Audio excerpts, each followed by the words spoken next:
Ferðaþjónustan að taka við sér eftir langvarandi stopp vegna heimsfaraldursins. Viggó Jónsson í Skagafirði formaður Markaðsstofu Norðurlands og hann gestur í landsbyggðum. Umræðuefnið hvernig staðan í græninni og hverjar eru væntingarnar. Viggó, þessi þáttur hann tekinn upp í Skagafirði á þínum heimaslóðum. Hérna Glaumbær, þetta einn fjölfarnasti ferðamannastaður Skagafjarðar. Jú, það verður þannig og vonandi verður það fleiri fjölmenni ferðamannastaðir og Glaumbær í Skagafirði.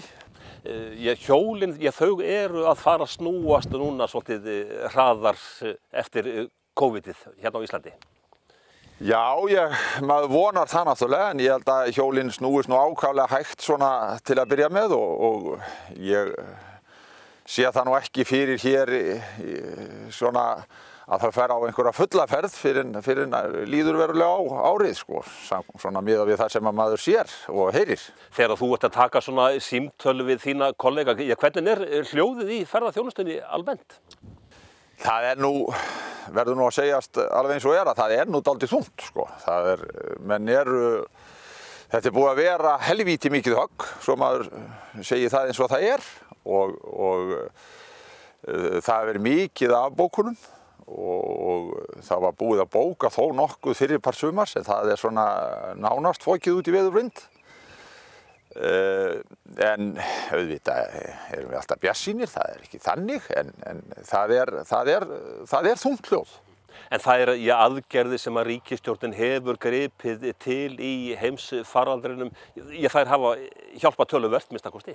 Jú, auðvitað hefur það hjálpað og auðvitað þetta bara með ferðaþjónustuna eins og sjávarútveginn, það bara loðnubrestur núna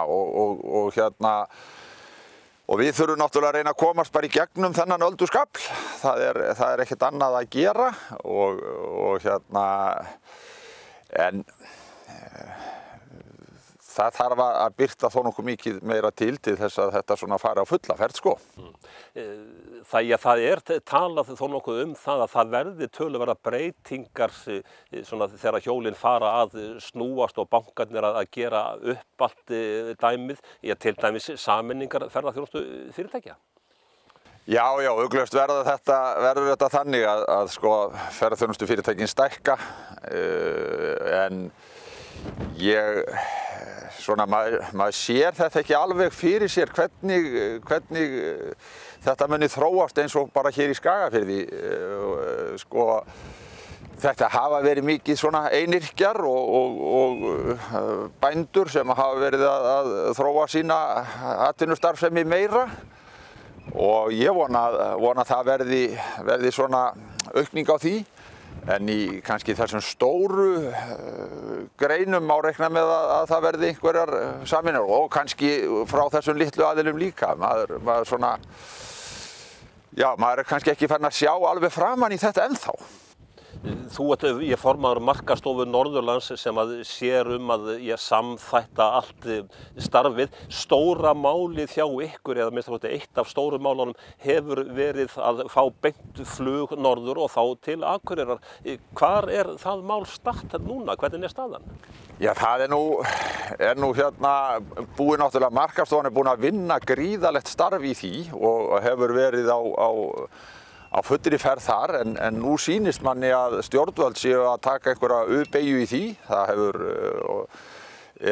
sá styrkur sem til dæmis Markaðsstofan fékk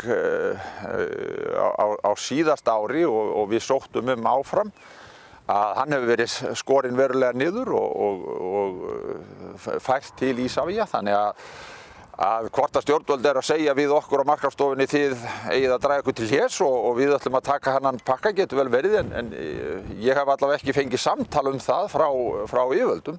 Þannig að ég veit ekki alveg hvert menn að stefna þar, en við vonum svo sannarlega til þess að það eflist flugið hérna norður og við fáum ferðamenn beint hingað, því að það alveg klárt mál að það mun styrkja ferðaþjónustuna hér, það bara þannig. En þessi vinna sem að heimamenn hafa verið að vinna að markaðssetja Akureyrarflugvöll, þá sú vinna öll, hún eitthvað í hættu og þá að færast yfir til Isavia eða eitthvað? Nei, ég vona nú að hún sé ekki í hættu. Ég ætla nú rétt að vona það að menn standi í lappirnar og haldi áfram þeirri vinnu sem hefur verið í gangi. Þannig að við sjáum svona, þær vélar koma og þau fyrirtæki erlendis, þau hafa, það er alveg klárt mál að það er vilji til þess að fljúga hingað norður. Og ég ætla rétt að vona það að menn dragi ekki í land í því, það væri ekki gott.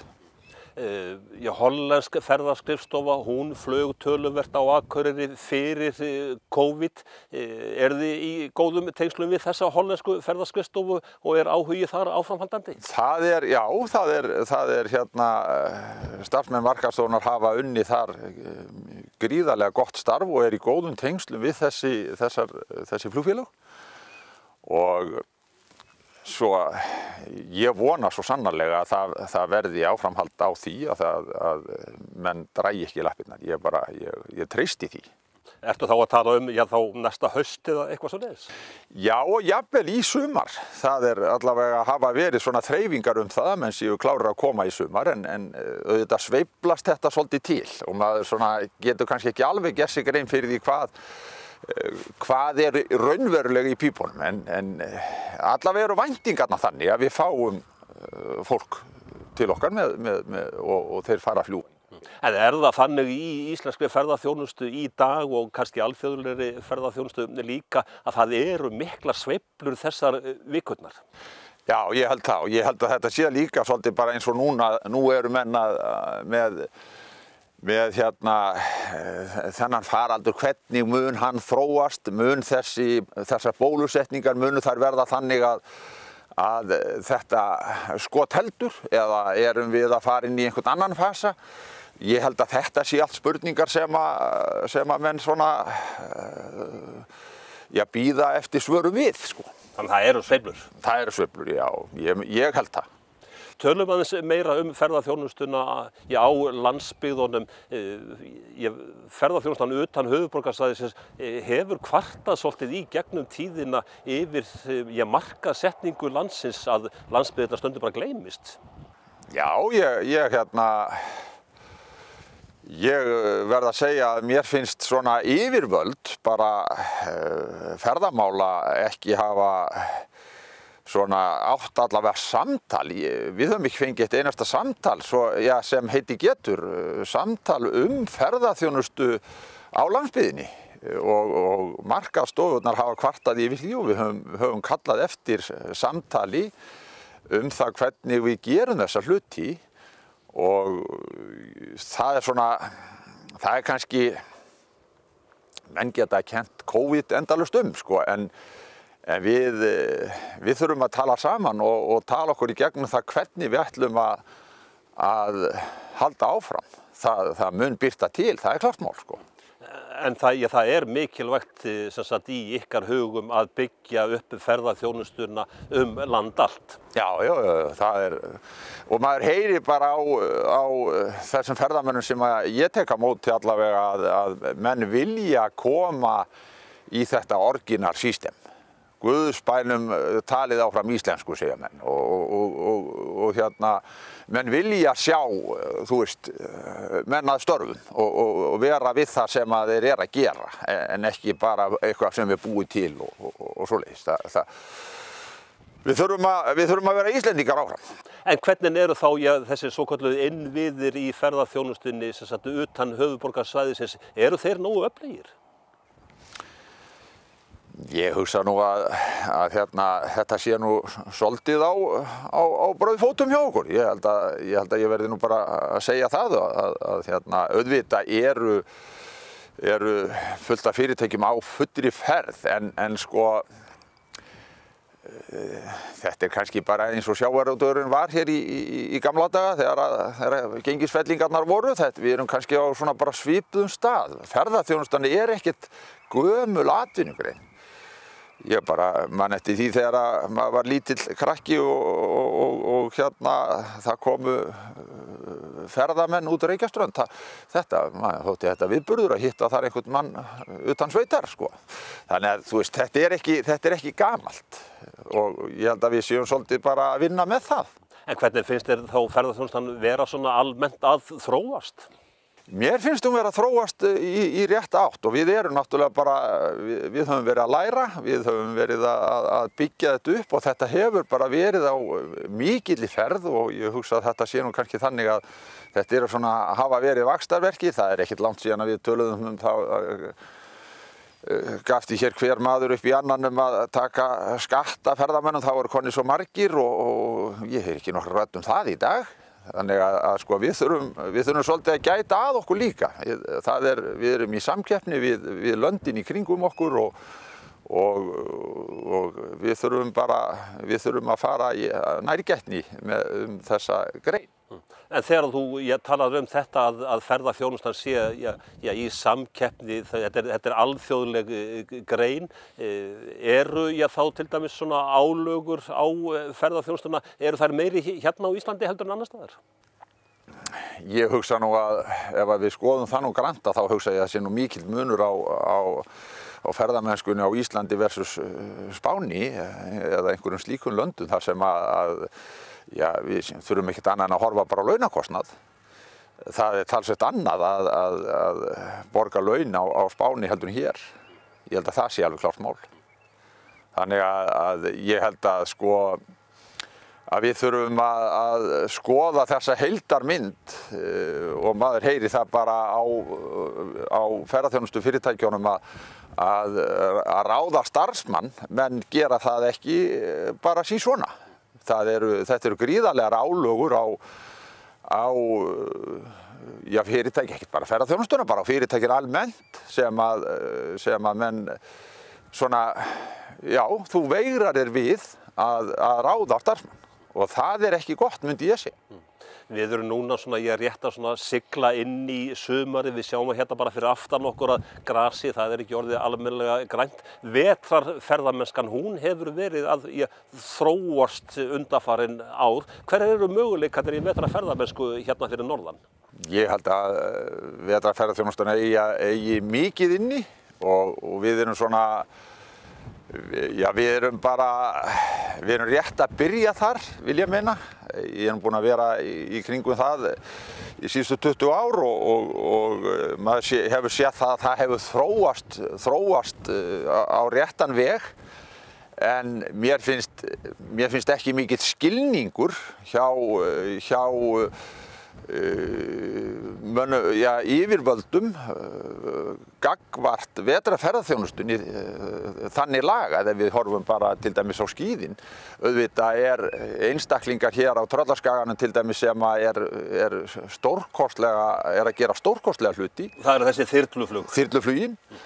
Og maður sér það líka að samfara þyrluflugunum er mjög mikið í fjallaskíðun og svona utanbrautarskíðun. Og það hefur stór aukist og hér á Tröllaskaganum sem er aðdánavert. Og það aðdánavert að sjá þessa þyrluskíðun hvað verið að byggja upp mikið í kringum það.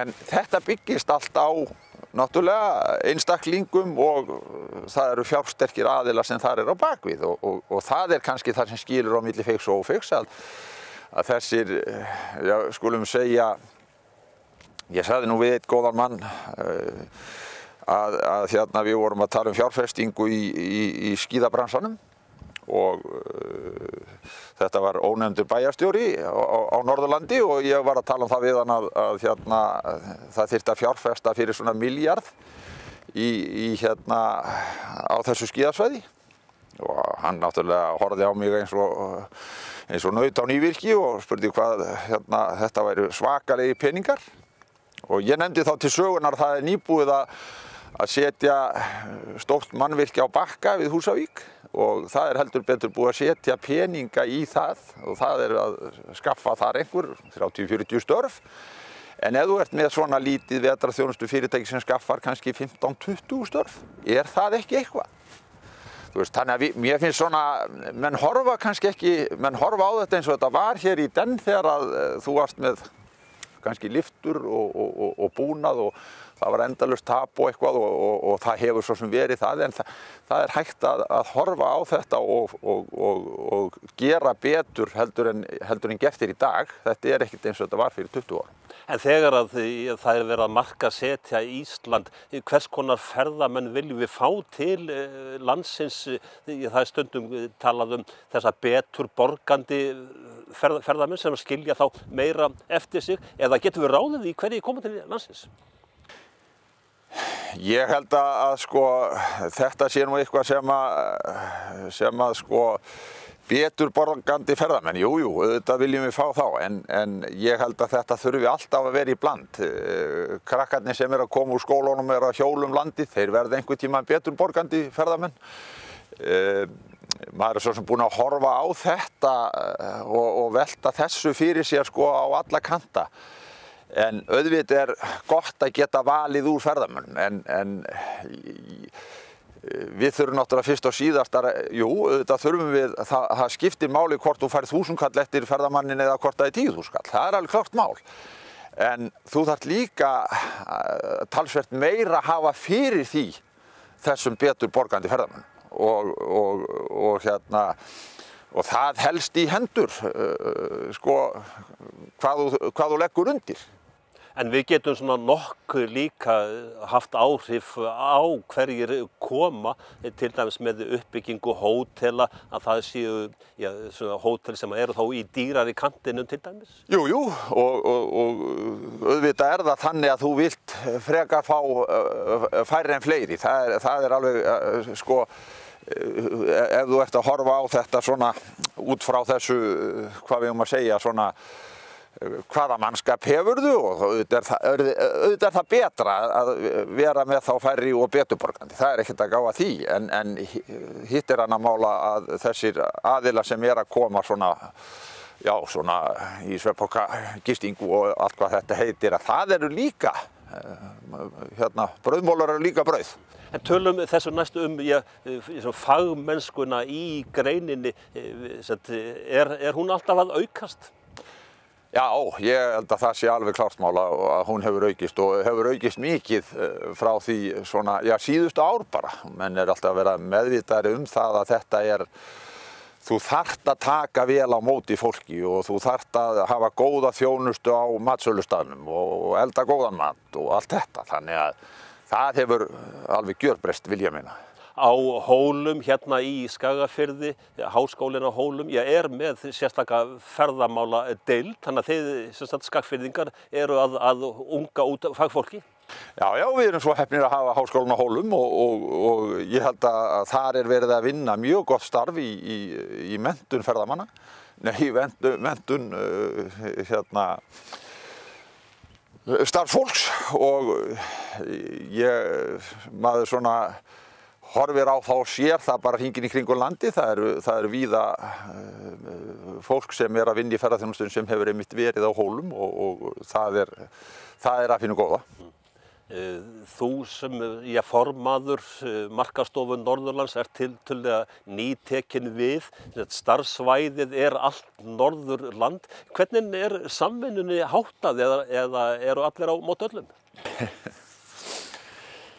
Nei, sem betur fer, þá hefur sú starfsemi og sú samvinna á milli þessara staða hér á Norðurlandi þetta hefur gengið mjög vel og það má bara segja það að sko ferðamaður í Hollandi, hann er ekkert að spekulera í því hvort hann er að fara á Norðurland vestra eða Norðurland eystra. Hann er að fara norður ef hann er yfirleitt að koma eitthvað hér norður á bóginn. Það er alveg sama og hann væri að fara á Austurland, hann væri ekkert að fara á eitthvað á Kirkjubæjarklaustur eða Hornafjörði eða hvort hann væri að fara þarna niður á Firði, sko. Hann er að fara á Austurreitt. Og ég held að við þurfum og það var nú mikil umræða það í vetur að skipta þessu upp, búa hér til tvö apparöt í kringum þetta, og þá held ég að við höfum verið á mjög slæmum stað. Við sýndum þetta bara í skíðabransanum þegar við fórum að vinna hér saman, Skagafjörður, Siglufjörður, Ólafsfjörður, Dalvík og Akureyri. skíðasvæðin þar og það gekk mjög vel og ég held að við eigum mikið inni í ferðamennskunni og vinna þetta saman. Skömmu fyrir COVID þá var sett að stað þó nokkuð stórt verkefni til þess að laða að ferðafólk. Það er Norðurstrandarvegur. Hvernig virkar þetta allt saman? Já, Norðurstrandarleiðin hún hefur náttúrulega bara gríðarlegt svona auglýsingagildi og auðvitað var þetta ekki langt á veg komið þegar þetta skall á. En við eigum, og þetta fékk mikla athygli erlendis frá og ég held að þetta sé svona eitt af því sem við erum að byggja upp og muni gefa okkur svona aukin tækifæri. Það sé klárt. Hvernig vilt þú sjá svona, þá ferðaþjónustuna hérna fyrir norðan, hvernig sérðu fyrir þér að hún þróist? Ég held nú að sko, ef að okkur ber gæfa til þess að svona, já þetta þurfum við að horfa á þetta gagnrýnum augum sjálf og horfa svolítið inn á við en ég held að fagmennskan hérna hjá okkur muni aukast og við munum svona, já, ég vona að við náum vopnum okkar þannig að við náum fleira fólki hér bæði vetur og sumar norður og gerum þetta þannig að við séum svona með þessi heilsársfyrirtæki að maður þurfi ekki að loka þú veist bara, þú opnar 15. maí og lokar hérna í enda september að við náum að búa þannig fyrirtæki til að þau séu með heilsársþjónustu og við getum tekið á móti ferðafólki allt árið. Já, hversu mikilvægt að þetta einmitt gerist að ferðaþjónustan verði heilsársgrein? Ég held að þetta bara skilja á milli feigs og ófeigs. Það er alveg klárt mál að þessi fyrirtæki þau þurfa á stabiliteti að halda. Að þú getur verið með fólkið í vinnu allan ársins hring en ekki bara 3-4 mánuði á ári. Og við þurfum að horfa á þetta þannig, vil ég meina. Ég sjálfur rekur ferðaþjónustu fyrirtæki og þar Drangey svona segullinn. Já, og þetta er bara það sem að maður upplifir á eigin skinni. Maður komin í þá stöðu núna að maður opnar bara svona enda maí og lokar svo í lok ágúst. Og þá þarf maður að finna sér bara eitthvað annað til dundurs en það væri mjög gott að geta verið með fólk í vinnu allt árið. Hvernig svona samsetningin hjá þér til dæmis, hjá þeim sem að fara út í Drangey með ykkur, hafa útlendingar verið þar í meiri hluta? Já, þetta snerist nú alveg við bara í fyrra, þetta voru svona 90% í hitt, hátt í 90% útlendingar í hitt í fyrra.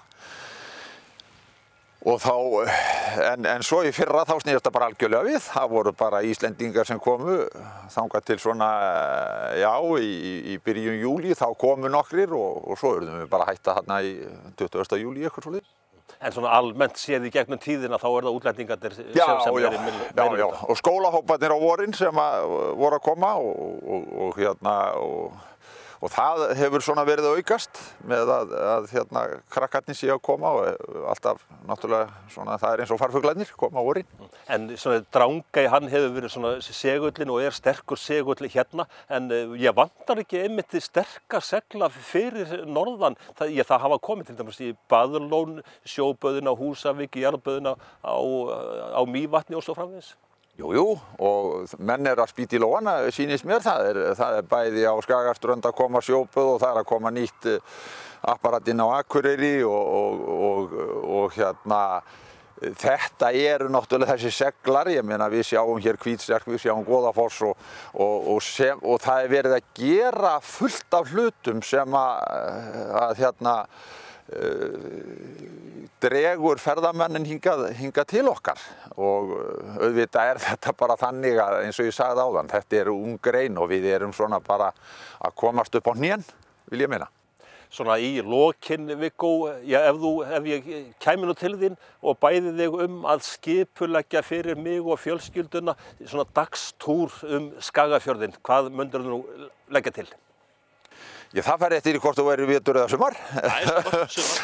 Já, sumar til dæmis, ég myndi að sjálfsagðu taka þig með til Drangeyjar, það væri hægt að fara með þig á Hestbak, það væri hægt að láta þig skoða fugla. Það hægt að fara náttúrulega í böð og síðan væri hægt að fara með því og skoða bæði hér í Glaumbæ og eins sjá Sigurður Hansen á Kringlumýri til dæmis. Þú veist, hólar Vesturfarasetri, ég get talið upp hér í Skagafirði, alveg endalaust sko. Ég geti verið alveg með því marga daga á þessu leitist. En niðurstaðan í þessu, þú ert þokkalega bjartsýnn en það þarf að stuðla að áframhaldandi uppbyggingu. Já, ég er það. Ég held að við og veit að við eigum mikið inni á Norðurlandi og þó víða vel eitthvað. Viggó Jónsson, formaður markaðsstofu Norðurlands og ferðaþjónustubóndi í Skagafirði. Takk fyrir spjallið. Sömuleiðis takk.